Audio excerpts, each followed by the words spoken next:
Good evening, everyone. So, I'm Imanshu, PhD scholar from IIT Bombay. So, today is the fourth tutorial for the immunology course, and your course instructor for this course is Professor Sudeep and Agnew. Let's start with the first question. Which of the following is not a feature of immunoglobulin gene rearrangement? Option A is VKV, KVK gene joins KJK genes. Option B is D, that is diversity. Heavy chain of D and HDH genes joins both V, H and JHGH genes. So you can see, and this option C is VHV, HVG genes are preceded by the leader sequences. And option D is JHG and HGH genes join both VHV and HVH and DHD HDH genes. So you have a 2 minutes time.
So the right answer for this question is immunoglobulin gene rearrangement follows the specific rules. Right.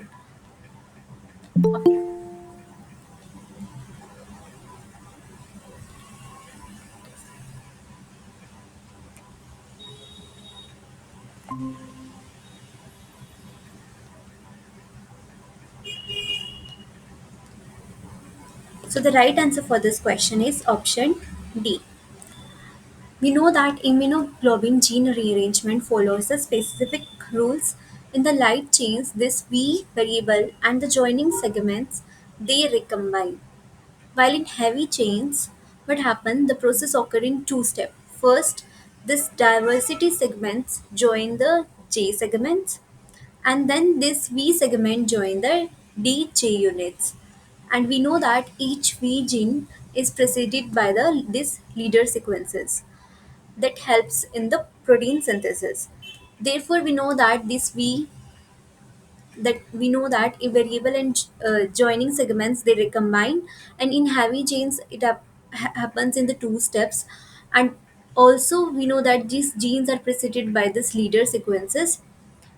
So the only option which is incorrect is that GH joins both VHV and HV. No, this is not right answer because we know that this JH only joins with the DJ unit, that is diversity region, and VH attaches after that. It will not directly attach this GH, that is joining region of this heavy chain. It will not directly combine with this variable region of this heavy chain. First, it will combine with the diversity region. After that, it will attaches this VH. So it will never directly joins the both. So this one is the incorrect answer for this question. For this only, like what is this variable region and what is this light chain and heavy chain? We know that as in the previous class also we discussed that this antibodies are the proteins made by the B cells that recognize and bind to the specific antigens. To create the millions of different antibodies, we know that our immune system use this process. We call it as VDJ recombination. Because of this VDJ recombination, we are able to create the different, like millions of antibodies because of this process only. This is very important. That is VDJ recombination. It shuffles and it rearranges the different DNA segments in the immunoglobulin genes. This process generates the diversity in antibody. That's why which is our immune system that they can recognize almost any kind of pathogens, because we know that each pathogen have their different PAM, that is pathogen associated molecular pattern. This different kind of like PAM, because we know that we have a diversity in antibodies also because of this process VDJ recombination. That's why our immune system can recognize any kind of pathogens in our body and eliminate those pathogens from our body, right? So the gene segments, the immunoglobulin genes are split into several pieces of. First is variable. What is this variable region is? It is the region which provide the antigen binding diversity. So this is heavy chain and the light chain. So here is the variable region, and this variable region is the antigen binding sites. Have the antigen binding sites. That's why this variable region provide the most of the antigen binding diversity. And then D is the diversity, and these diversity region present only in case of heavy chain, not in the light chain. So that's why this V first combine with the D, and then after that J will come. So these will present only in the heavy chains, and it add the more variation, as the name also suggests. D is diversity, that is variations. And then joining connect the segments together, and C is a constant. These determine the type of antibody, like which kind of antibody is there. Because of the presence of this, we can determine. And what are these leader sequences that we discussed, that each genes are preceded by these leader sequences. But basically, what is this leader sequences?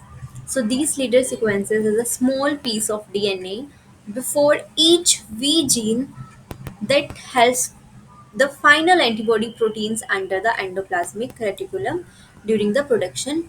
So here is the light chain arrangement. Is we know that in the light chain only two segments are there, variable and this joining segments. This Ig kappa and the L, these are the like these are the light chains, and in case of variable region or the heavy chain, this is the light chain kappa and lambda. We have two light chains kappa and lambda. Here also we can see that this diversity region is not present, zero.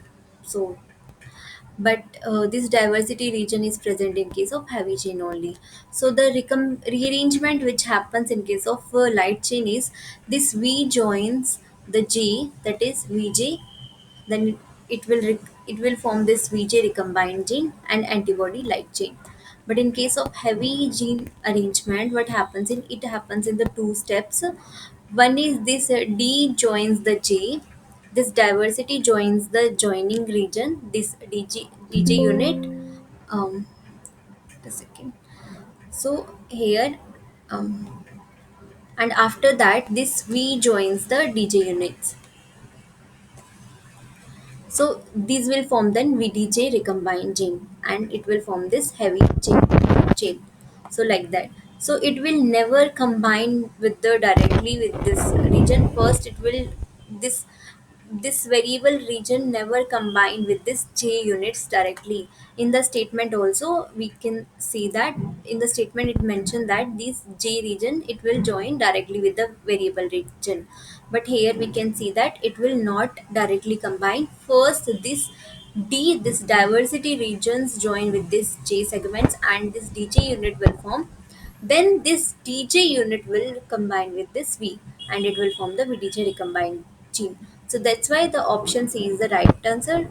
That means this is the only statement which is incorrect in all of this. So option D is the incorrect statement. Moving to the next question, all the statements regarding the arrangement of gene segments for the alpha beta T cell receptor are true, except option A is alpha gene consists of multiple variable P alpha gene joining J and one constant gene. Beta gene consists of multiple variable V and the diversity D joining J and the one constant gene. Beta gene consists of multiple variable V, diversity D joining J and constant gene. Then each variable alpha gene segment is preceded by an exon encoding the leader sequences. The TCR alpha locus is interrupted between the G and V gene segments by another T cell receptor locus. So, which one is the incorrect statement? All are true except one. So, you have a 1 minute timing.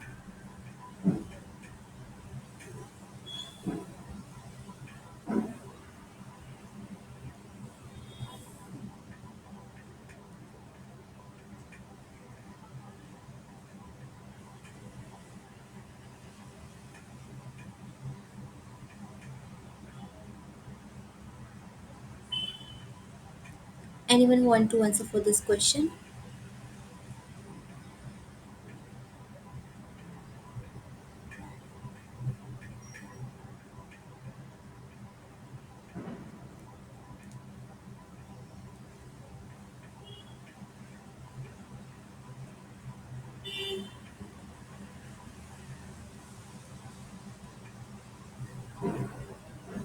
Okay, then let's see the right answer for this question. Is this option B? As in the option, it mentioned one constant gene. Is it true? This beta gene consists of, we know that beta gene consists of multiple variable, right? Diversity also and joining also, but one constant gene, no. So this alpha B T cell receptor, that is TCR genes, are arranged in a way that is very similar to the antibody gene. So here this alpha gene is made up of variable, joining and one constant gene, right? Because we know that alpha gene consists of this multiple variable, joining and one constant gene. But in case of beta chain, it is made up of variable, right? Diversity and joining. And we also know that each V alpha gene segment is preceded by exon, that is leader sequences. As in the previous slide also we see that each variable that is preceded by an sequence, we called it as leader sequence. And these leader sequences are very important that helps and guide the protein into the cell machinery for proper expression. Also, this TCR alpha locus is interrupted between the J and V gene segments by the another T cell receptors. Only statement which is not right is this one constant gene, because we know that this beta chain has this two constant region. In the last s- class also we see that there are two constant region. One is this C beta 1 and another one is this C beta 2. So that's why this one is the incorrect statement and all others are the correct statement. So moving to the next question, non-template encoded nucleotides are called. They are added by the enzyme and are more common to dash gene of the immunoglobulin. Option A is N nucleotides and TDD heavy chain.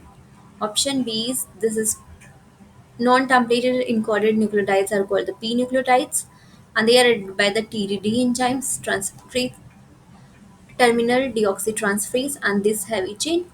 And option C is N nucleotides and this same terminal deoxytransferase and the light chain. And the last option is P nucleotide and DDD and the light chain.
Wait a second.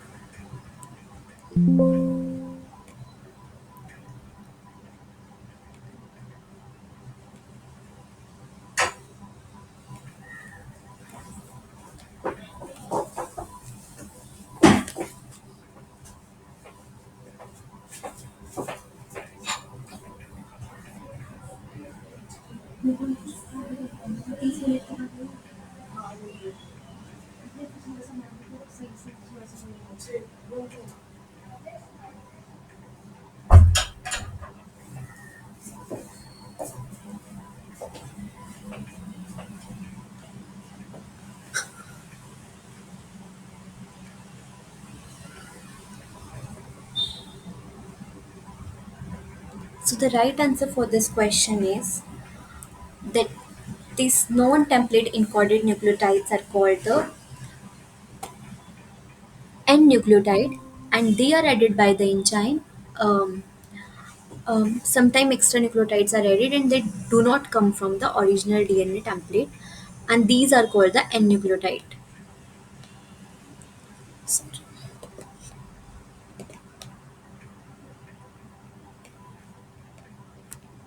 These non-templated encoded nucleotides are called this N-nucleotides, and they are encoded by the enzymes terminal deoxytransferase. So during immunoglobulin gene arrangement, sometimes extra nucleotides are added that do not come from the original template, and these are called the N nucleotides, that is non-template, as because these are not coming from the original, that is template DNA. That's why we called it as non-template, and as the name also suggests, non-template, that is N. It starts with the N, so that's why you can remember that this is the N nucleotides. So they are inserted randomly by which enzyme, that is the terminal deoxytransferase, because this terminal deoxytransferase, they don't need any template DNA to work. So that's why this TDD will come and they'll synthesize these nucleotides. So they are inserted randomly by the enzyme terminal deoxynucleotide transferase. These process greatly increase the diversity of antibodies. And these N nucleotides are especially they are common in the heavy chain gene because the joining of VD and J segments provide more opportunities for the TDD to add the extra bases. In the light chain, only this V and J segments rearrange. In case of, because we know that light chain they don't have this diversity region, so the chances of this addition of this N nucleotide addition is very low. So here we can see that how this VDJ recombination works in like this RAG complexes binds and this DJ first combine in case of heavy chain, and after that this RAG, this is case of this P nucleotide. Here we can see that because this template is there, right? If the template is there, then this is a p this, because we know that these are the like cleavage of this generate this palindromic p-nucleotide sequences, and now this will remove and here there is no synthesize, then n nucleotide addition by this TDD, because see these are the addition sequences by the DDD non-template because there is a no template, and then this pairing of strand will occurs and excision, and the last is gap is filling by this ligase enzyme through the ligation process, and then it will form this coding joint. Moving to the next question, in the light chain variable exon, AV gene segments encode the CDR1 and CDR2 loops. CDR3 loops is formed by the option A is V gene segments, option B is J gene segment, option C is sequences from the end of V gene segments and beginning of the J gene segment. Option D is sequences from the end of J gene segment and beginning of the V gene segments. We know that this variable gene segments encode the CDR1 and CDR2 loops, and CDR3 loop is formed by the which. You have 1 minute timing.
So the right answer for this question is in an antibody light chain, the variable region has these three highly variable parts called the CDR.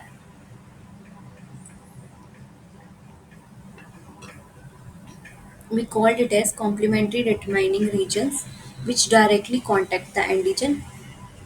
CDR1 and CDR2 are fully encoded with the V gene segments, and this CDR3 is the most variable group. We know that because it is formed at the exact junction where the V gene segment join the J gene segment during gene rearrangement. So these junctions can vary due to small differences in where the DNA is cut and joined, plus the addition of random nucleotide, which is why CDR3 provide the greatest diversity in antigen recognition. So the CDR3, the right statement is formed by the sequences from the end of V gene segment and beginning of this J gene segment. So here also we can see that this is the CDR3 complementary determining region. So, so these are present end of this VJ gene segment and beginning of the J gene segment. Op- Moving to the next question, there is a separate gene for each different immunoglobulin gene, and the antibody repertoire is largely inherited. This is called which theory? Option A is somatic diversification, option B is germline theory, option C is somatic hypermutation, and option D is clonal selection.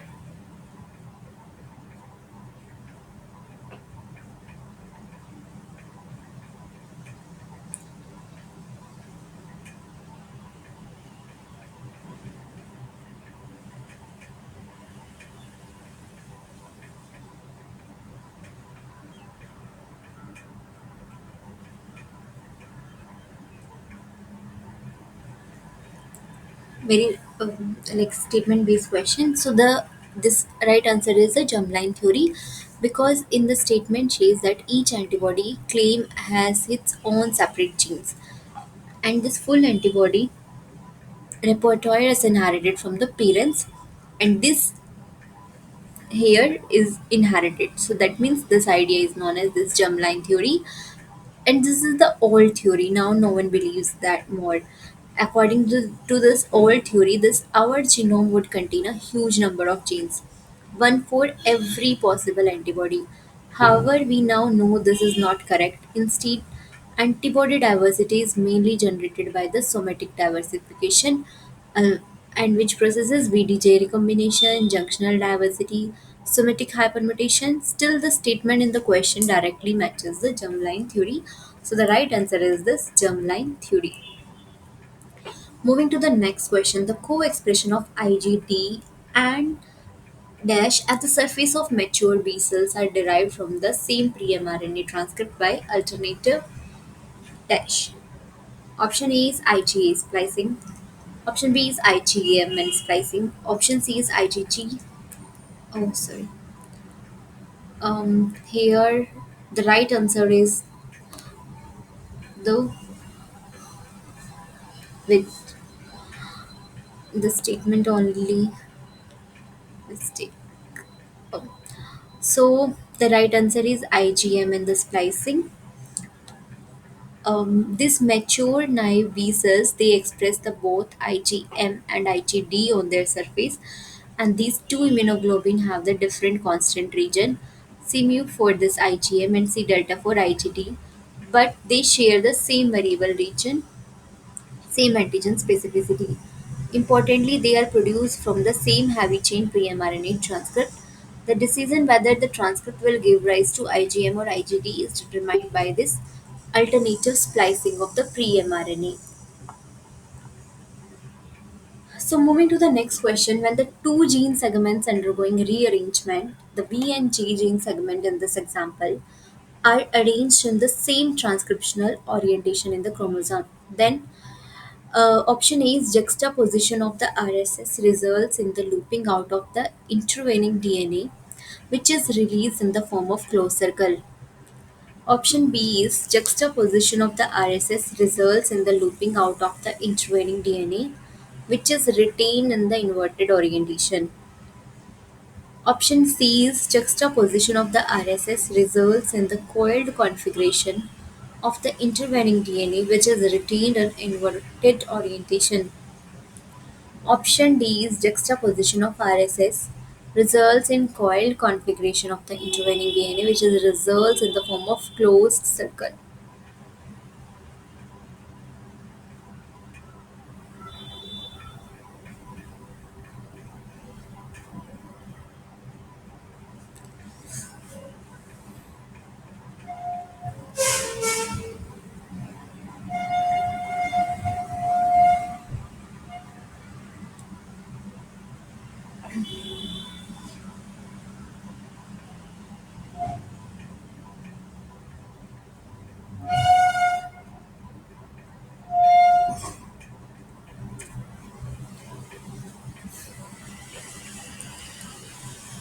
So let's see the right answer. So the right answer is option A. That is juxtaposition of the RSS results in the looping out of the intervening DNA, which is released in the form of closed circle. This VTG recombination is the process by which B and T cells generate the diverse antigen receptors. We know that VTG recombination is the process by which these B and T, both T cells produce these diverse antigen receptors. And we know that it is guided by this RSS. What is this RSS? Is recombination signal sequences, and they flank this VDJ gene segments. When these two gene segments V and J are in the same transcriptional orientation, these RAG machinery, that is RAG1 and 2, align this RSS, that is recombination signal sequences. Then the intervening DNA, they form a loop. This loop is excised. After that they form, like, this is the sequence, and after that they form like this loop, and after some time it is excised. And after the excision this form a single, like, circular DNA, like closed circular structures. So these intervening DNA form a loop and then it is excised. After the excision it's formed this covalently closed circular DNA, and the remaining DNA now has this V and J segments which form this coding joint. So, like, same orientation, then looping out, and after that excision and the closed circle. Moving to the next question, some T cell express gamma delta T cell receptor rather than alpha beta T cell receptor. The organization of the alpha locus and the delta locus help to ensure that each T cell cannot express both types of T cell receptor. The mechanism involved is that option A is the rearrangement of a T cell receptor alpha gene deletes the delta locus on that allele. Option B is the rearrangement of a T cell receptor delta gene deletes the alpha locus on that allele. Option C is the RAG recombinase enzyme are downregulated immediately after the first T cell receptor gene rearrange. Option D is the alpha beta T cell receptor signals the T cells to delete the delta locus. And option E is the gamma delta T cell receptor signals the T cell to delete the alpha locus.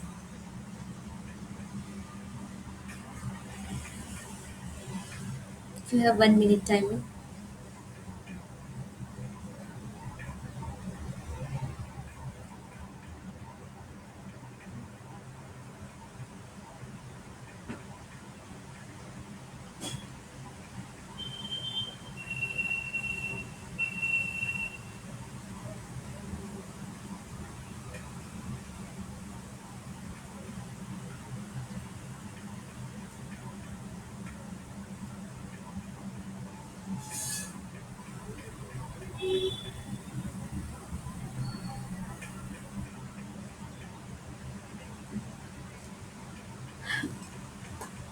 So the right answer for this question is option A. The rearrangement of this T cell receptor alpha gene delete the delta locus on that allele.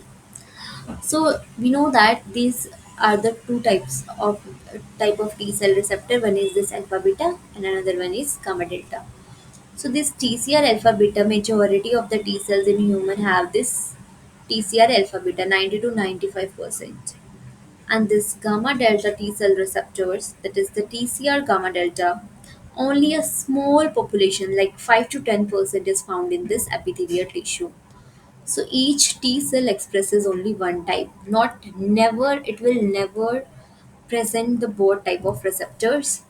And where it is located, this TCR alpha locus is located on the chromosome 14. Within the locus, this entire TCR delta local is nested between the V alpha and the J alpha gene segments. In simple terms, we can see that this delta locus site inside this alpha locus.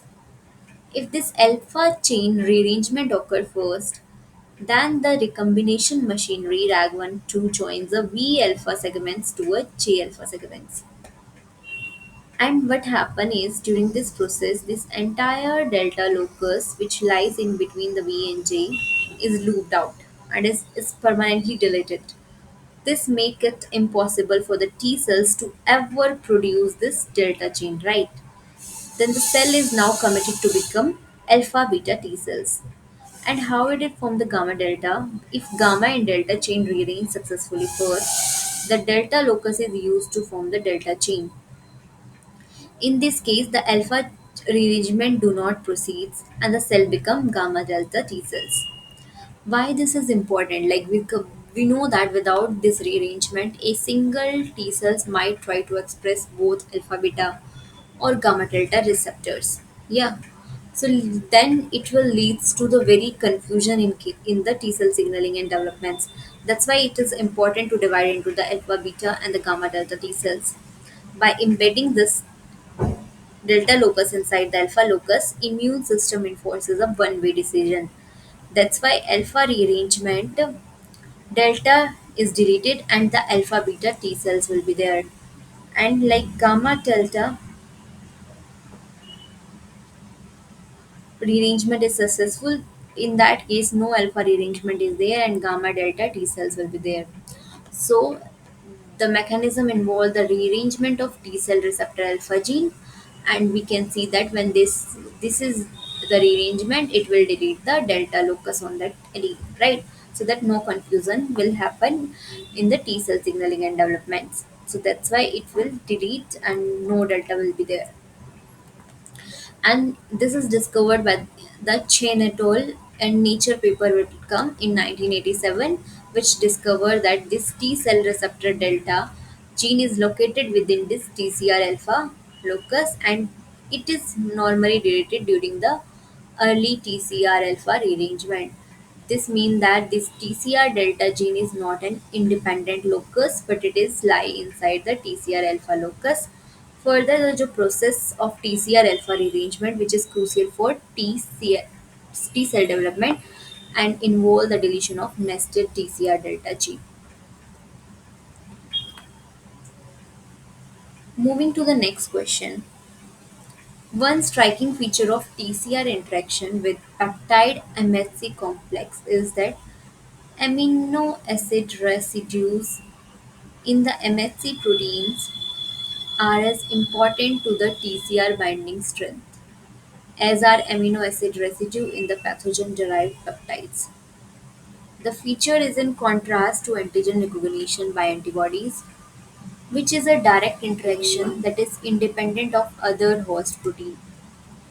Based on the different function of T cell versus antibody in the adaptive immune response, the fact that TCR recognized component of both MHC and the bound peptide exists too. Option A is prevent the TCR from binding only to surface exposed epitopes of native pathogens. That it will prevent the TCR from binding only to surface exposed epitopes of native pathogen. Option B is it prevent the immune evasion by a pathogen that has mutated the sequences required for antibody recognition. Option C is it put constraint on T cell recognition due to potentially damaging effector molecule made by the activated T cells. Option D is ensure that TCR are focused on recognizing antigen associated with host cell, not those that are free in solution. Option E is ensure that the pathogen has already been destroyed by the host cells before the T cell will recognize it.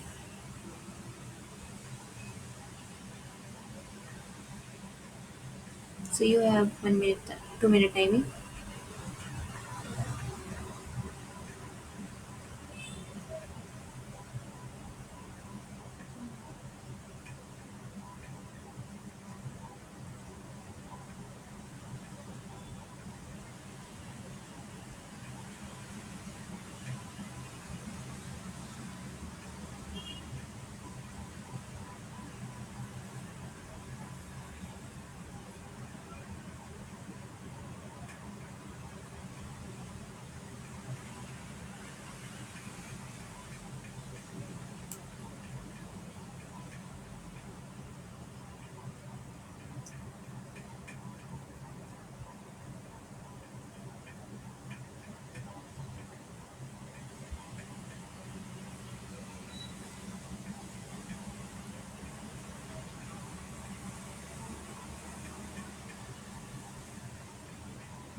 Okay, so let's see the right answer. So the option D is the right answer for this question, that it ensures that TCR are focused on recognizing the antigen associated with host cells and not those that are free in solution. So basically we know that TCR differ fundamentally from the antibodies in how they recognize the antigens, right? Because TCR is not same as like B cell which produce the antibodies, because antibody can directly bind to the native antigens, including they can bind to the protein, carbohydrate, or other molecular structures. Even when they are free in solution or present on the pathogen surface, they'll go and bind because they have more specificity. In contrast, this TCR cannot recognize the free floating antigens.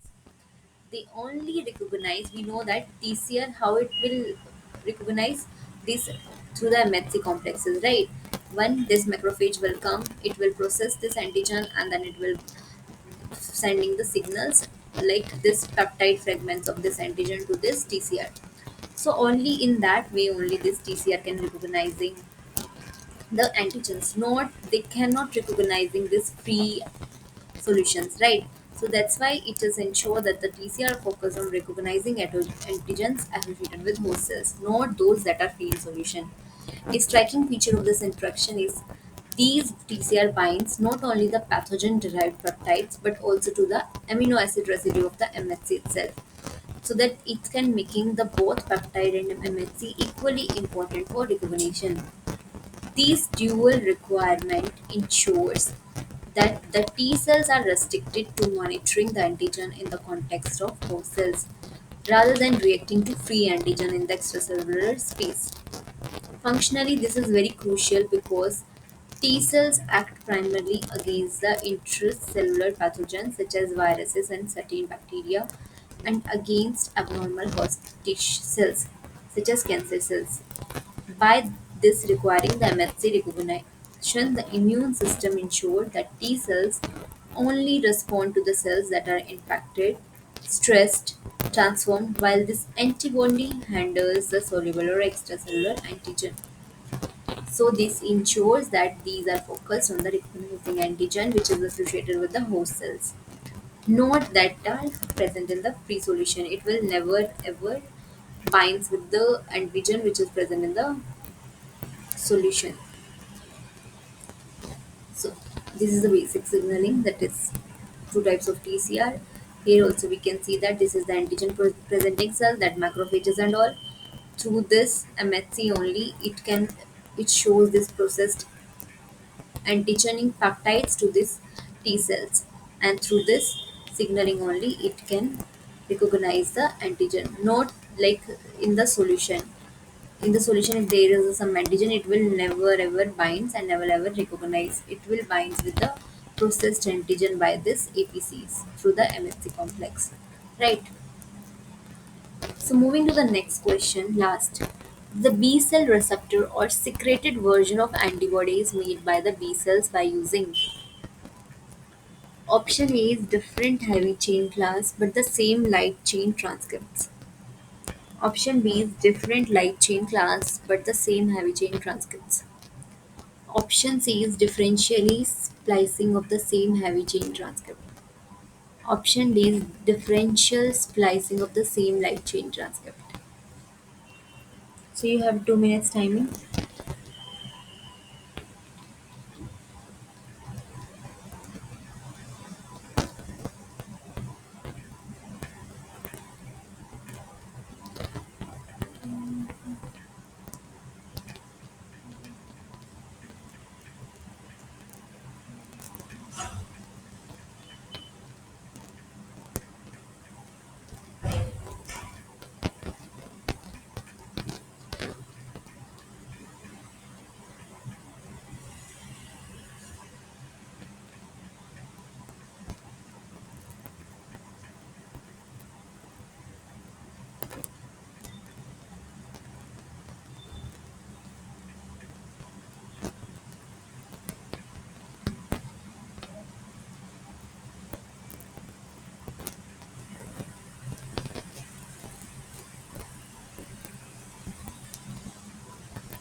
Anyone?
Okay, let's see the right answer for this question. Differential splicing of the same heavy chain transcription. Option C is the right answer. So we know that the BCL receptor is the membrane bound of an antibody, and the secreted antibody is the soluble version released by the plasma cells. And we know that both forms are generated from the same heavy chain genes transcript. The differences arises from the alternative splicing and alternative polyrylation of the heavy chain pre-mRNA. Thus, a membrane-bound BCR includes the exons encoding the hydrophobic transmembrane region, and secreted form antibody splicing remove the transmembrane exons and include the sequences that allow the secretions. Importantly, we know that the light chain doesn't determine the membrane versus the secreted form. These regulation is entirely dependent on the heavy chain transcript processing. So that's why these BCR or the secreted version of antibody is made by the B cells by using differential splicing of the same heavy chain transcript, as this regulation is entirely dependent of the heavy chain transcript processing. So that's all for today.